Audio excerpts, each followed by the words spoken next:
What's good, y'all? Welcome to Chat Closet. I'm your host, DDB, and this is another episode of my Chit Chat series. And today, we want to talk about the different beauty standards that are expected or even adhered to in America as well as all around the world. And then also, how does different beauty standards when you were younger maybe impact how you look at beauty standards now? So, I have again here my friend Tasha and my sister-in-law Brandy. And what I'm going to start with first is thinking about beauty standards in 2024. And when you look on social media and the different things going on, how do you feel that impacts how women today get dressed, put themselves together, or even go through or undergo different kind of enhancements and procedures to try to feel like they fit in certain beauty standards? I feel like beauty standards definitely play a role in how, especially the younger generation of young ladies, look at themselves as far as getting the enhancements, the BBLs, and the different things like that. They're trying to keep up with today's beauty standards. When we were younger, in our early 20s or whatever, that stuff like BBLs and stuff wasn't popular. It wasn't spoken about like even that. Wigs. Like back in the day, if you wore a wig, it wasn't like now we're like right on there. right. Yeah, I come to school with a wig on in high school. They be like, girl, you know she got a wig on. Now, like, everybody got a wig. Like sometimes as much as I love my dreads, like I see some wigs and I'm like, oh, I like them, but I'm not gonna cut my hair. But I'm just saying, like, young girls. I even saw a 5-year-old little girl TikTok. Her first day of kindergarten. To me, they're making the little girls, society, the parents, because they're feeding into it, and making the little girls grow up faster. Yeah. Than we, like, when I was a teenager, I wasn't, these girls now, they full beat. They laid for the guys. Every day. $200 lashes. Yeah, so no. Yeah. We weren't doing that back then. We was being kids. I think, like, sure, the beauty standards of today versus when, like, we were in high school, they're different, but I still feel like back then, or always, it's been, like, some beauty standards. I feel like makeup always, but, like, surgical procedures. Right, well, yeah. And wigs. Right. And we wore fake nails, but, like, we wore fake nails where, like, you went and you got the airbrush. Y'all remember the airbrush? $20 for a full set. Take me back. Full set. Yeah. But these little girls, like, a lot of money because it's definitely, because for me, when I go, it's $140, $150 a pop. That's just for nails and feet. Yeah. God forbid if I get the lashes, the eyebrows done, that's another $15. You know what I mean? Yeah. So it's expensive. It is. And then think about prom season. Y'all see these little girls stepping out for prom. Yeah. Like, we went to prom, and some of us might have had a little short dress.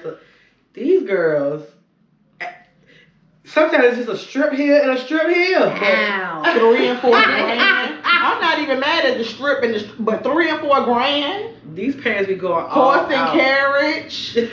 For prom. It's just prom. Teslas and all of this but stuff. But you know, we had limousines back then. Let me tell you what I went to prom. I had a Corsica. The guy that I went with, we went in his Acura. Acura TL. Whatever. Usually it was whatever you were driving as a kid, or if you didn't have a car, whatever your parents were driving that was decent. Right. Or uncle or somebody else in the family. Sometimes somebody rented a car for you. Yeah. But yeah, it won't no. And my $100 JCPenney dress. It won't no suicide doors coming up for the right. But beauty standards now, like, I'll say, like, even me, like, okay, I'm 43, and you would think, okay, you 43, you shouldn't care.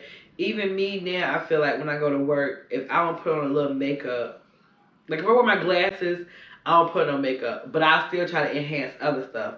Like put on some lashes, put on earrings, make yourself look a certain way. And I think those kind of beauty standards are okay. I think the beauty standards that mess people up are like social media beauty standards. Right. When you look online and you see people and you think, oh, she's my age and her boobs are perky and her waist is snatched. But there are so many apps that do things. And then some people, they get paid for that. If somebody was sending me a check Maybe I wouldn't eat that extra slice of pizza. Right. Or them 3 extra chicken wings. But since they not, I'ma eat. Oh my God. You know, but if that's your lifestyle, maybe that's what you do, but that's not every woman's lifestyle. Right. Yeah. And sometimes we get caught up in that. Or some women are with men that make them feel like, you know, I'm dating you, but this is what I like. Why can't you get to that? And I need to lose a few extra pounds. Yeah. I need you to wear this. And yeah. No. I wouldn't be opposed to my man saying something like that. As long as whatever he want me to do, you gonna make sure I got the money to do it. Wait, you wouldn't be opposed to him saying what, as far as what you're wearing, or that you need to lose a few extra pounds, or? He could tell me, you know, I think you'll look good in this type of outfit, and then we go to the store and he buy it. Okay. I can get with that, but don't be, because when you got with me, this is what I look like. So don't come in here telling me I need to lose a few extra pounds, because you can go get somebody that got the few extra pounds gone, and I can go somewhere else. So how do you feel about that, Tasha? If he says, like, babe, I want to buy you these things, but honestly, I think you could stand to lose 20, 25 extra pounds. You know, they got liposuction places all around. So if you feel like I should lose that, what if he say I'm not paying for it, I'm just telling you? No, money talks. Every day. Money talks every day. I wouldn't mind getting some lipo anyway. But say because you want to do it. I want me some lipo. I'm not. If it's something I want to do for me cosmetically, I'm going to do it for me. I don't you come to me telling me what I need to do, because I'm gonna be like Tasha at that point. And whatever it is, I may or may not. But that's my thing though. And unless you like me, because I'm petty, you gotta own who you are. If you gonna come to me and say, babe, you need to lose 20, 25 pounds. Bruh, I'm gonna need you to be looking like I need you to look, because I'm gonna be like, okay, well, are you coming with me to the gym? Because you look like you could lose. I'm not about to be eating salads while you eat ice cream and chicken wings and then telling me what I need to lose. Right. No, bro, that ain't how it works. But that's fair. We gonna do it together. Yeah, but you're not gonna tell me I need to lose something and then you ain't losing nothing. Because I'm gonna lose this weight and you. Look, I know it sounds like it's bad, right? It sounds really bad. But what if he don't tell you, right? And then he's just not attracted to you anymore. And then he go out and he cheat or he leave you, and then when y'all had a conversation, you gonna say, I really wish that you would have lost some weight, and then you can be like, well, why didn't you say something? No, if he say, babe, when I met you, you was this weight. You gained 40, 50 pounds. I think we should both go. You know, I want you healthy. You had more fun then, babe. You were more energetic then. Okay, because gaining weight can make you a little depressed. If he present it as a health issue. And let's do this together. Yeah. But you're not going to tell me I need to lose weight and look a certain kind of way and give me all this advice. And you don't go, since I've been with you ain't never been to a gym, you eat burgers, you eat french fries, and you might be skinny fat, or you might just be fat, and you want your woman to look a certain kind of way. No. Right. But then too, how was I when you met me? So if I was this size when you met me, and then it becomes unacceptable to you in the relationship, that's one thing. That relationship weight is a real thing. Like when you're happy, you know what I'm saying? Pounds. Yeah, but he probably put on some pounds too. Now if you already with a man, he going to the gym 4-5 times a week. He take care of himself. He eating healthy. Y'all get together. You start slipping a little bit. He might even start slipping with a little bit because it's the good weight in the beginning. He gonna look back and be like, babe, look, I need to get back on track and I want you to get on track with me. That's different. Now, okay, we working out together. We're eating together. We're doing this together. What we're talking about is a man who gets you as you are. You might gain 10, 15 pounds and then he start telling you about what you need to do. Now, Miss Moneybags over here. Who? Her. You pointing at this one right now. Miss Moneybags over here. No, I really don't know who we're talking about when we're talking about Miss Moneybags. I really got confused like who else is in the room. Miss Moneybags just look like, I don't know how you feel. Tell me how you feeling. Men's metabolism and the work that a lot of men do for a living, like super physical work, it's gonna keep them in shape anyway. You know what I'm saying? A little bit. You know what I'm saying? Like they're cutting grass, they're working, they might be throwing boxes in a warehouse or whatever.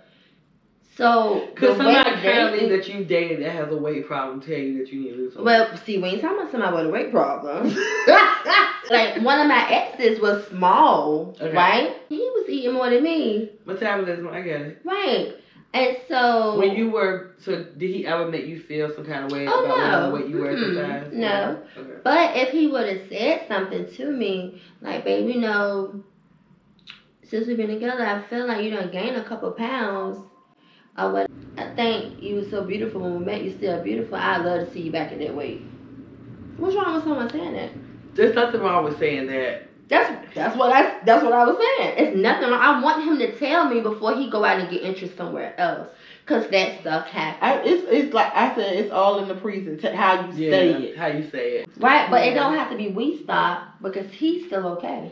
He didn't gain any weight. I get what you're saying. I gained the weight, so why does he have to suffer? Cause I was eating Cheetos. Well, he don't have to suffer, but it's good to be like. Cause if it was the other way around, situation. Like I would.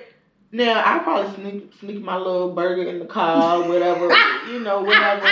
But I'm not gonna sit in his face and eat no whole pizza or ice cream or bring my Burger King or whatever. If he eating a salad, I might indulge in the salad with him. If he eating a piece of grilled chicken or. But don't have me eating a salad while you sitting across from me. Right. Eating some big BS every time we go out. That's true. That's not. I wouldn't do that either. But what I'm saying is, if it was the other way around and he needed to lose the weight, I would be conscious of what I was doing in front of him. But shit, I didn't gain the weight. You did. Right. That's true. But I mean. So while you at the gym, I might be shopping online. Well, that's different. He at the gym. He ain't in your. I'm talking about saying just the encouragement when y'all together. Just the encouragement when y'all together. Why I gotta be? If he at the gym and you out shopping, girl, go shop. I might be at the mall at the food court. Another topic that comes with beauty standards and things of today. So thinking back to when you were a kid and growing up, and I'm not talking about at home, but like how your peers and stuff treated you through high school, through college, just through life. Do you feel like that affects how you feel now outwardly sometimes about yourself? And when I say that, I mean like, okay, so for an example, I've always been somebody who like, I want a nose job. I want a nose job. I wish I could just pay $5 for a lottery ticket and win the lottery and somebody just redo Would you really do it for real? I would honestly do. Let me tell you why I wouldn't do. I looked it up. I looked at the price. I've looked up before and after pictures of other people got nose jobs. The only reason why right now in my life I would not get a nose job is because my husband is like, I love your nose. And if you get a nose job, I believe you. Because I'm not married Michael Jackson. There's nothing wrong with your face. But it's the insecurity that I have. Yeah. You know? And I've even had guys I've dated be like, ooh, you're cute little fat button nose. And even though to them that sounds like praise, to me it just sounds like, you big nose biatch. I used to not like my nose a little bit too, but then I love my dad so much. Right. And I got my daddy nose. Okay. And then Keon got my nose too. And it's like, well, how can I not like my nose? I love Keon, so I gotta love my nose because he got my nose. And it's crazy you feel that way because I look at my son now and I'm like, man, God, that's the one thing I prayed for you not let this baby get my nose. Oh God, I was shaking my head in agreement. Didn't know where she was going. No. I was like, my two prayers is that my baby didn't get my nose and that he ends up like my husband because my husband don't drink, he don't party, as opposed to me. God has put the veil of glory over me many times and saved my life. You know what I'm saying? So like, but yeah, like I've had that insecurity. Like even now when I post pictures, like I'm very particular about the picture I post, and I look at it a million times. And while I'm looking at everything else in the picture, the main thing I look at is how my nose looks. You know what? Y'all know what I look at in my picture. What you looking at? When I look at my eye, The eye be like, girl, I don't see your eye. Yeah, I be like, Tasha, what? Nothing wrong with her eye. Yes, it is. Nothing wrong No, with her. seriously, it just be like, which one is it? You do not have a one I don't know eye. which one it is. It goes to sleep. No. Both of them go to sleep.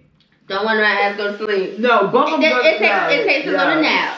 We have our own thing because I don't. When other people take pictures of me, I'm like, okay, yeah, sure, post it, but no, I don't really like it. But I gotta take it myself. Okay, so let's talk about beauty standards as far as your hair. Like, do you feel offended when women that are not black, that are of other cultures, wear black hairstyles? It ain't nothing new. I mean, maybe it wasn't the hair that it was copying years ago, but they always still wanted that men. You know what I'm saying? Everybody want to be black until you gotta be black. Yeah. So you gotta deal with black problems. Yeah, like they want all of it. They want the hair, they want the ass, they want the lips. Facts. They want all of it. And the men want them. Let's not act like once they, not all, but once some, like that used to be like cliche. People say that cliche, but then you actually see it now.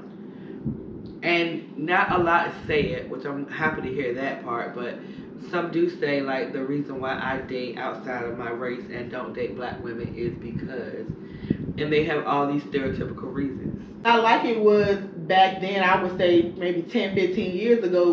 All women are the same. Like the attitude, you're not getting no woman, white woman or whatever color woman, you're not getting too many women you can walk over now. Yeah. And women are standing their ground now no matter what race they are. Yeah. A larger percentage. Yeah. Some know some in every race. Yeah. Some are there, but yeah.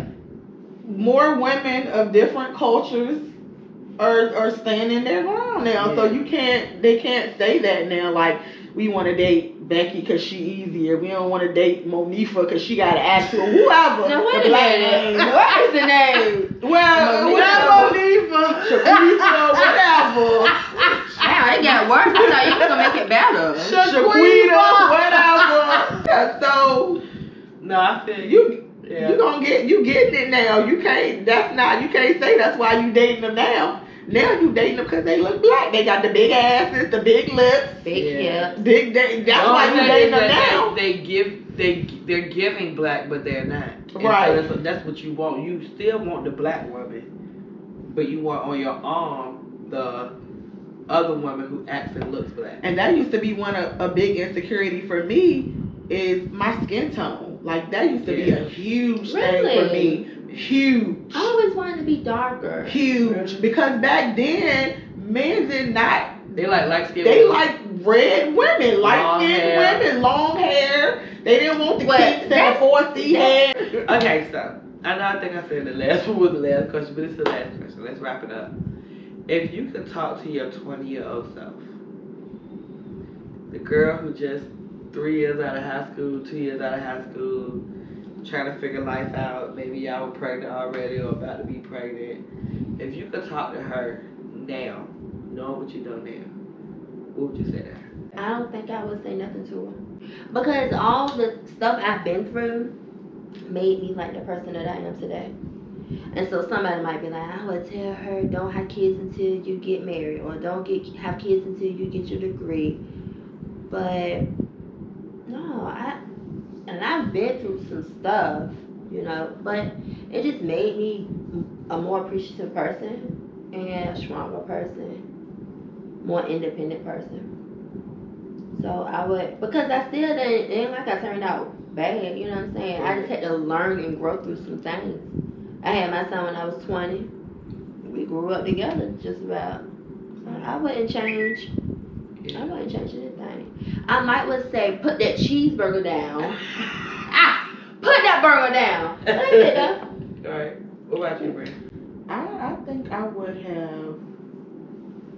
tell myself, listen to your mama because she know what she's talking about. I wish I would have did the traditional things like finish school. Like I started college, I wanted to be grown and do my own thing, so I left and and did finish, and I think of where I could be now if I had finished. But also, like I had my son at 21, so being a mother changed me. Like it changed me, like a 21-year-old with a baby, single mom.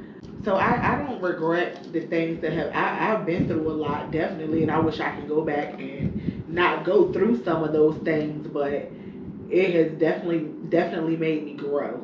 as a person. And I'm still not where I need to be. I still face a lot of challenges, but I know that I'm going to get there. And it's no time frame. One thing I have learned in life is you cannot compare your life to somebody else's life. It's no time frame. You can go back to school at 50. You can get your degree at whatever age. Like you can buy a house in your 50s or 60s. You don't have to be a homeowner in your 30s. All of these things that society has forced on us. Grow and move at your own pace. I would say for me, what I've learned, or what I would tell my 20-year-old self is, don't wait until your late 30s to have a baby. And the reason why I say that is because I had a lot of complications, and every woman doesn't. But I feel like you want to grow and be here for your kids, you know. And you want to, even though y'all feel like y'all grew up with them, those aren't bad ages to have kids. I was so stuck on enjoying life and not being ready and being scared and not feeling like I was financially ready. And I feel like now I'm realizing you're never financially ready. You're never just ready. No, you're never ready in general, and you don't know what it's like until you do it. So that's one of the things that I really feel like I would tell myself. Like I wouldn't just randomly have a baby with anybody, but I would feel like, you know, don't feel like you gotta wait so long before you have a kid. And the other thing I would tell myself at 20 years old is like, these street dudes that you just feel like I just gotta be around, I just gotta hang out. Like, not saying that street guys don't get their stuff together, but just realizing like it's okay to try something different. And, you know, like it's okay to go out there and just see the different things that you like. And it's okay to date. Like, I wish that I didn't feel like everybody I was with and I vibe with, I had to see where it goes. I really feel like I wish I had the mentality of men where they think, like, just date, see how things go. Like, I lucked up, and I lucked up with a really good husband, but, like, I spent so many years in relationships that were not worth it because I got out of one and fell in another instead of getting out of one and then, like, dating for a couple of years or dating for a couple of months and not necessarily saying like being intimate and being fully sexual with every dude, but like just seeing what I like and what I don't like. Like I was with so many wannabe rappers. I was with so many dreamers. I was with so many people, like, not to knock them, but like I never tried an engineer. I never tried a doctor. I never tried a lawyer. I never tried no doctor either. I'm just saying. I'm just saying, like, I never tried. I never tried none of them people because the only people I tried was the dudes I broke up with this dude who wanted to be a rapper and maybe he work in a kitchen, call himself a chef. So I broke up with him. So I'm going out to the club and I meet this other dude. Like, he a rapper too? Or he trying to do some BS. Like, I never put myself in situations where I could have met men that wanted more quality. Mm-hmm. Like certain quality. It was always like who I was around at the moment. And I look at some of the younger videos and stuff on TikTok. There, like this one girl posted this video. She was like, "Yeah, this, you know, I live." She didn't live in a bad area, but she was like, "You know, I live in a regular area, but I get dressed with my clothes on and I drive to the other side of town." And I go out to these bars and restaurants. And I don't go every week, but I go on a payday Friday where I got a couple of extra dollars and I sit myself at the expensive bar. And I look at the cars in the parking lot. And I see the Porsches and the Mercedes Benz and not all of those men are controlling and evil and mean. Some of the men are just nice guys that are doing well. But I never thought to put myself, you know, go to, like, I would never go to the country club because I don't want no man like that, but to go to the other side of town, well, not a nursing home, but to go to the other side of town, 1 foot in the grave. I don't know. I just feel like it'd be about how people present themselves. Yeah. If you present yourself a certain way, then a guy's gonna know, like. But you gotta be around those guys, is what I'm saying. And you go into where, like, you going to the alley. But they're regular guys too. The guys that are my friends, they're regular guys. They go to Walmart. Regular guys. The doctor need toilet paper too. Yeah, he got to go Target too. Right. You know what I'm saying? They're regular guys. I feel like it's Well, the just doctor might need a little two-step in a drink too, so he might. I mean, I don't know. You just. Well, why? I always feel like I get needy. I also for that. Like I don't know what. Maybe they see you as a nurturer. But I am. I am a nurturer. That's your but answer. still, like I want to be nurtured too. But you're not giving off. Hey, pamper me, nurture me. You're giving off. I'm motherly. Like you're giving off nurturer instead of I want to be nurtured. All right, come nurture me, girl. Let me know you get that PhD. Shut up. All right, y'all. So we're gonna wrap up. So make sure you like, comment, subscribe. You know what I'm saying? Let us know some things you want to talk about because the whole purpose of this is just to kind of like chit chat and talk about things that we're going through. So till next time, we'll catch y'all later.